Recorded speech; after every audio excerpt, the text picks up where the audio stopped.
Rightly dividing the word, part 6. Rightly dividing the ministry of Jesus of Nazareth and Christ the Lord of our life becomes crucial when the believer looks at the premise for Christ's ministry in each case. The simplest way to do this is to rightly divide law and grace in the Christ life. Even though Christ's basic work on earth was to save humanity from its sins, he had to work in two different dispensations. This showed the intricate part of God's plan. First, he came to restore Israel and complete all the promises and covenants God had made to them. To accomplish this, he would have to work under Moses' law. This he did on several occasions that he diverted from the literal Moses law and applied some grace to the needy people. For example, when they brought the woman to Christ who had committed the sin of adultery, Moses' law said she would be stoned to death. This was a trick played on Jesus by her accusers to see if he would break Moses' law. Christ outsmarted them and wrote something on the ground.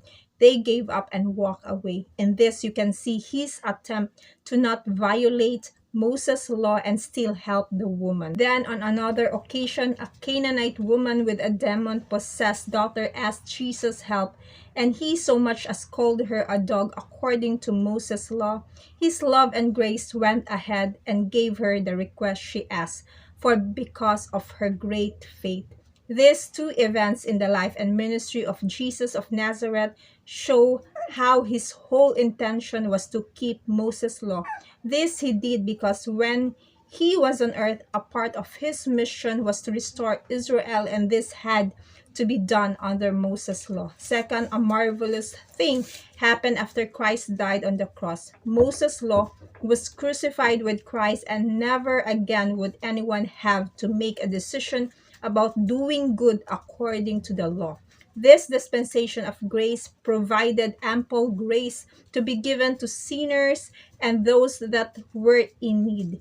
It is a fact that the Christ life provided a new way for believers to live. The law of Moses made people sin conscious, but under grace, the cross dissolved Moses' law and a new gospel came forth under the law of Christ, the gospel of grace. Now in grace, Christ's love is abundantly given to everyone. If believers do not rightly divide between law and grace, they produce and preach a confused gospel, which is the most deadly thing one human can do to another in the light of what Christ did for humans at the cross. Jesus of Nazareth was bound to Moses' law, but the Christ who lives in the believer is freed from the law of Moses and lives under the new law of Christ. While the Christ who lives in the believer today gives many commandments, they are love commandments and not law commandments.